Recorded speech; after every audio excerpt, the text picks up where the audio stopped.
What's up, YouTube family? My name is Javon, and I made this channel so I could talk about finances and investing. Now, if that's the type of content that you like to hear, then make sure you hit that subscribe button down below so you can catch the consistent videos that I drop to you on a weekly basis. Now, today we are discussing house hacking, how you can use that to jumpstart your real estate investing career and possibly live for free. If that sounds interesting to you, then don't go anywhere. We are jumping into the details now.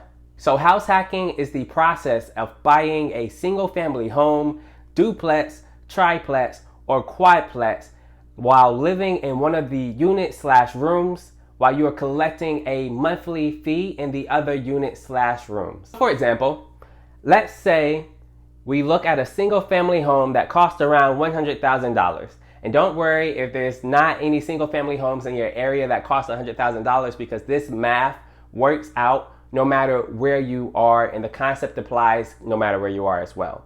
Now let's say you got the home for $100,000 and the total cost to own it on a monthly basis was $900. $900 includes your principal and interest, your property taxes, your home insurance, all of that. Now imagine that if you are paying $900 a month and living in one room, you have two more rooms that you can rent out because it's a 3-bed, 2-bath. Now those other 2 rooms you rent out for $500 a piece.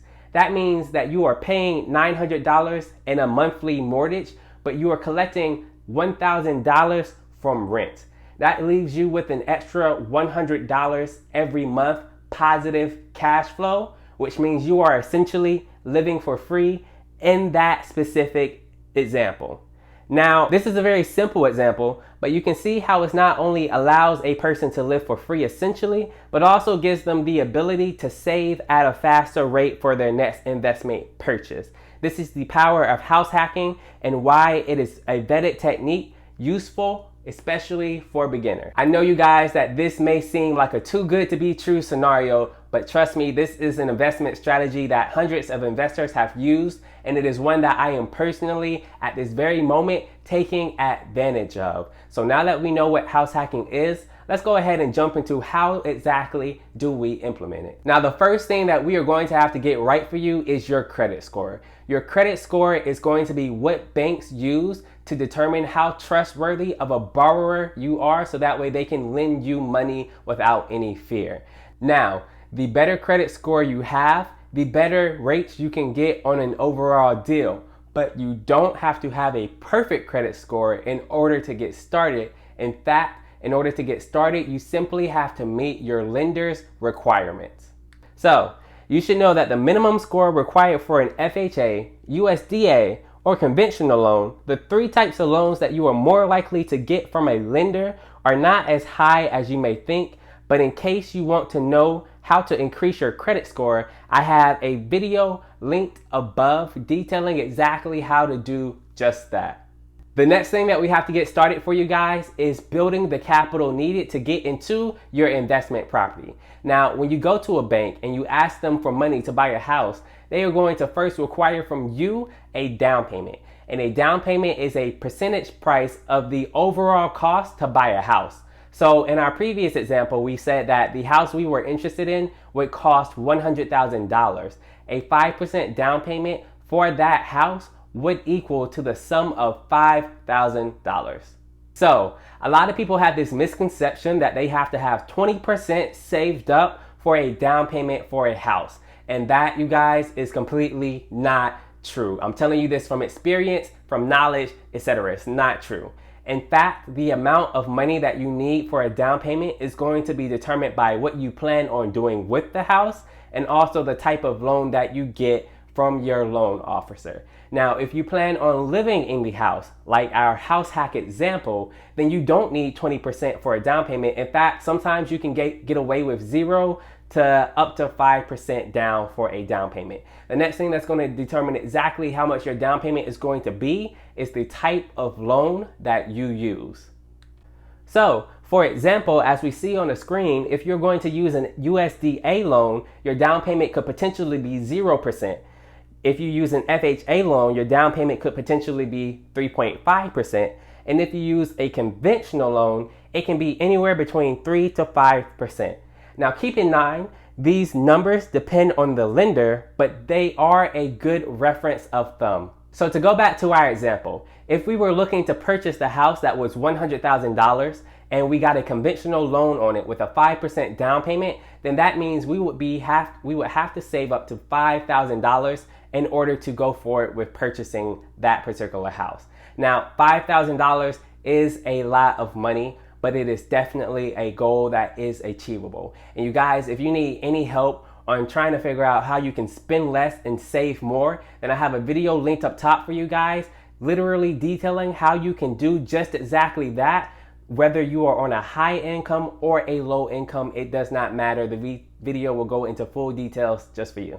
Breaking. This is an interruption. Sorry for interrupting the video, but if you can do me a favor, you guys, if you can like that like button down below until it turns blue, and if you can subscribe to the channel, it does a great deal to helping this channel grow so I can reach you and I can reach more people and we can all learn together. I would truly appreciate it with all of my heart. Just hit that. Yeah, just go ahead and hit it. Thank you so much. And now back to the video. One last thing to mention is that the down payment is not the only thing that you should be saving for. When you are purchasing a house, there are going to be hidden costs that comes with purchasing a house, whether it's appraisal fees, inspection fees, closing costs, things that are not publicly broadcasted a lot. These are some things that you have to research and look up as well and save up for it. And I will be making a video about that later on, so stay tuned for that as well. So if right now you're thinking, oh my God, this is amazing, I can just go to the bank, get a 5% down payment, lie to them about living in the house itself, and rent out my extra room to bring in even more cash, then that is called mortgage fraud, and you could possibly go to prison. It is nothing to play with, and you can't make a lot of money in prison, so I do not suggest it. Talk to all professionals before you make any type of move slightly similar to that.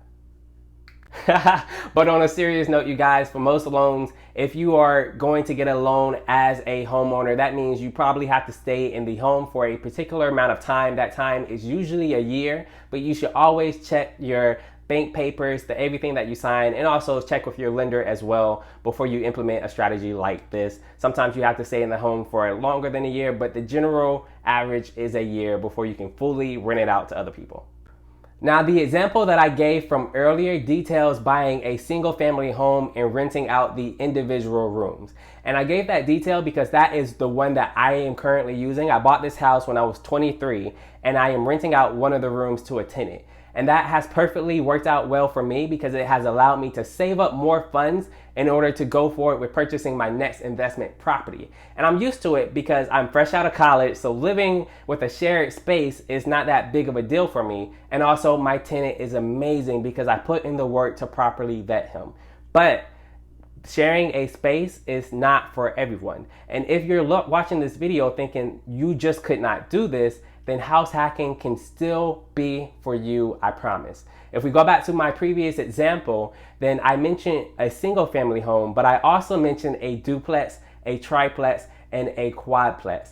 If you manage to get into one of these investment properties, then you can live on one side inside of your own space and rent out the other unit and make the house hacking thing work just the same way. You just have to make sure that the numbers work for you. All right, you guys, that was a big step. So now we can go ahead and move on to our next one. The next thing that we have to get you guys to do is build up your team. Now you need 2 people, possibly a couple more going down the road, depending on what you do for it. But for the most part, you need 2 core people for this to work for you. You need your real estate agent, and you also need your loan officer. You need someone to find you a deal, and you need someone to let you have the money so you can go forward with that deal. Now, me personally, the way I found my real estate agent was I went on Zillow, I mapped out the area that I knew I would be in, and I saw the agents that were currently making sales in that area. I wrote down a couple of their numbers and I had them I called them, and some of them called me back. Now, when I talked to them, I asked them questions like if they were used to working with investors or if they had any investment properties under them as well. And I asked that question because I wanted to know if they would be able to help me in the way that I was seeking a home for. If you're investing, you're looking for a different type of property than if you were just going to buy in it and live in it, like a regular homeowner. So knowing that about them definitely helped me know if they could help me in the way that I needed. Now, your investor, if they are a rock star, and they should be a rock star because they are on your team, they should know other people that can help you out. So usually a good real estate agent is going to have a couple of lenders under their belt that they can recommend you to. That's what happened with me and my real estate agent. He referred me to some people and I went to them. I definitely recommend that you shop around for mortgage quotes from the people that your real estate agent refer you to, and also do some research and add some additional lenders in there as well, and just shop around so you can make sure you are getting the best possible deal. After my agent recommended me to a couple of lenders, I sent in the paperwork that H1 needed from me, and they needed a whole bunch of information like your previous bank statements, your W-2s, and a lot of financial information about you. But once you submit all of that to them, they're going to get back to you with what is called a pre-approval letter. And that letter is going to be handed over to your agent. It is important that you know what that pre-approval letter is. That's basically a number from the bank saying, hey, this is how much they are willing to give you in order to purchase a house. So that allows you to know how much you have that you can potentially spend. I don't suggest that you spend the full amount unless it works out for your financial numberings, but that is totally up for you to decide. All right, so you got your agent, you got your lender, you got your pre-approval letter, and you are ready to shop for houses. You have done everything right so far. The next step is very important. This is where we analyze our deals. Your agent is going to send you property after property, and we are going to fine tune what exactly are you looking for based on the numbers that you came up with. And depending on what your agent sends you, you're going to analyze those properties and see if they fit within your criteria and if you think they would make for a good house hack. Now, a couple of things to keep in mind in this particular phase is to know how much the house is going to cost on a monthly basis, and also how much you can rent out that house for a monthly basis if you weren't there. Because keep in mind, we don't plan to live in this property forever. We only plan to live in it for the amount of time that we are required to. Then we're going to fill it up with a tenant and then repeat the whole entire process. So you need to make sure that the potential rent you can get for the house or for the unit is going to be equal to / more than your current monthly mortgage payment on it. Now, a good way to analyze how much your rent on a house could be or for a unit to be is to go on a website called Rentometer and enter in the details it asks you for. This site will search surrounding areas and tells you what houses are currently renting for and compare those to what your house can also rent for as well. Another thing you can do is go on Zillow, enter in the area you know your house is going to be in, and see how much the comparable houses are renting for. If you find that you can buy a house that will cost $1,000 monthly to keep, but you know that the rent in that area for a house like yours is only maxing out around $850, then you know that you need to keep searching for better properties. You never want to be in a situation where you are either breaking even or you are losing money by owning a house even though it is rented out. Real estate is an investment and you need to treat it like such. You don't buy stocks to lose money, you buy stocks to make money. Same thing with real estate. All right, guys, we found a house. It matched our numbers. It is looking perfect. We put an offer letter in and the offer letter was accepted. We are moving on to our next phase, and this phase is literally make it or break it, you guys. Here is where the big ballers come out and play, and here is where you can potentially make a mistake that can cost you tens of thousands of dollars. In this stage, when we make an offer for a house, I'm speaking low because I need you to take me seriously. In this stage, we have to do our due diligence on a house. We have to get it inspected. We have to make sure that everything is right with the house, and when we move into it, nothing wrong is going to happen that we don't already know about. So for example, let's say we find a perfect house. The kitchen is beautiful. The rooms are great, a nice size. There's a basement downstairs. So you feel as if you can rent out the basement and live up top for a while. And you don't do an inspection on the house. What could possibly happen?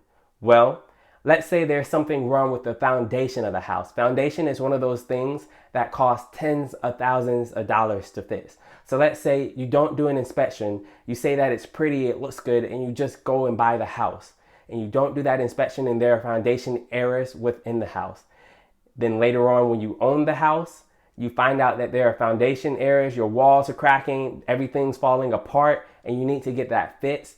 When you have a foundation error, it can cost $10,000, $20,000, $30,000 and upwards amount of money to fix. And that is a bill that you will be stuck with as the homeowner. You guys, if you get an inspection, then that can save you thousands of dollars. Make sure you get a good inspector who can see from top to bottom the complete shape and condition of the house. This is the part of the plan that you don't want to let go. Make sure you get your inspections done. Make sure that the house is up to code and up to your satisfaction as far as being comfortable with buying it.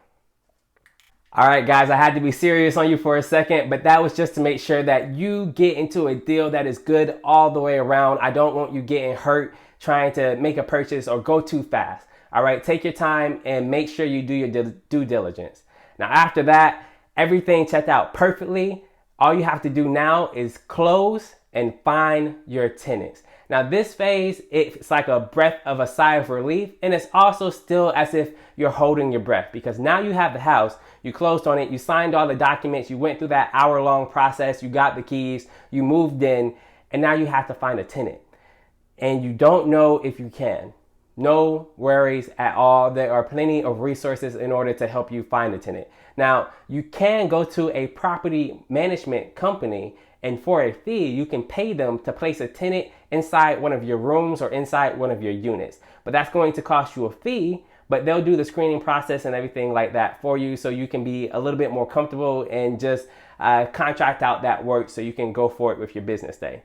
Or if you're a little bit more hands-on, what you can do is find that tenant yourself. Now, there are plenty of places you can go to find tenants. You can post on social media sites. There are plenty of Facebook groups that you can get into.